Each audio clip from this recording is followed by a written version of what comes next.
All right, y'all. Grant Wiley here from Worthington Publishing, here with his brother Mark Wiley. Mark, say hello. Peace, love. Mark is the Union Army, and I will be the Confederate Army. We start by drawing our cards. Mark's shuffling. I've already shuffled. Okay. I get 5. Mark gets 6. Mark is the first player in the game. Right from the top, right? Yep. And this is my hand. I explained to you earlier what these things mean. I'll show you my hand. You can look at each one, right? Yeah, you can look at each card. And you get 2 actions during your turn. So right. Mark can play 2 cards. You complete the action on 1 card before you begin the second card. Or you can pass if you don't want to take actions. But again, certain cards have to be played and reshuffled.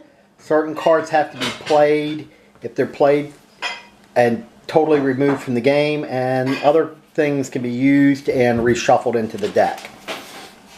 And these are some of the event cards that can be played that can be reshuffled back into the deck.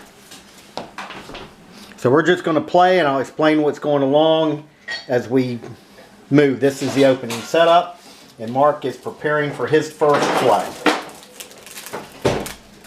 I'll be explaining some of this as we go through, and I just want to verify real quick because I've never played this.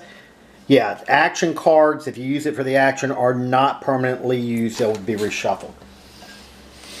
So the only time you permanently remove a card from the deck is if you play it and have to play discard cards with it. So that's an easy way to remember this. If you see that, then the card is discarded from the hand and cannot be reshuffled. See the rules real quick. Yep. Grab this. While Mark looks at the rules to go through what he's going to do, I'm going to zoom in on the board a little bit. And again, you see the blockade chart where it affects the Confederate. Confederate gets 5 cards through the first 4 moves of the blockade.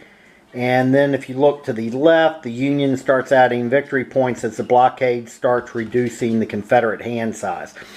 After you play a card for an action, 2 actions, if you play 2 cards, you draw 2 cards, you always keep your hand filled to the correct hand size at the time.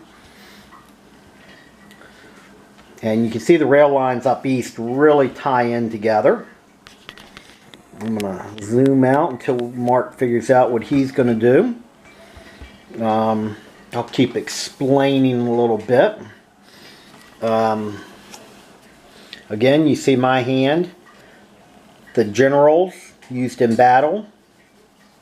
Obviously, the Confederates start out with better generals. I believe the Union starts out with mainly 1s and 2s, where the Confederate starts 3, 4, 5s.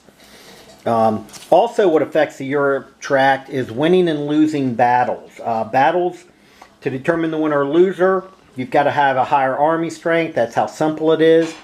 The winner loses half of his units rounded down. The loser of a battle loses half of his units rounded up.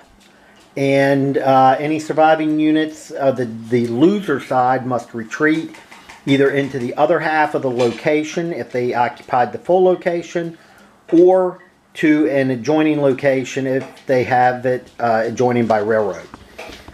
So,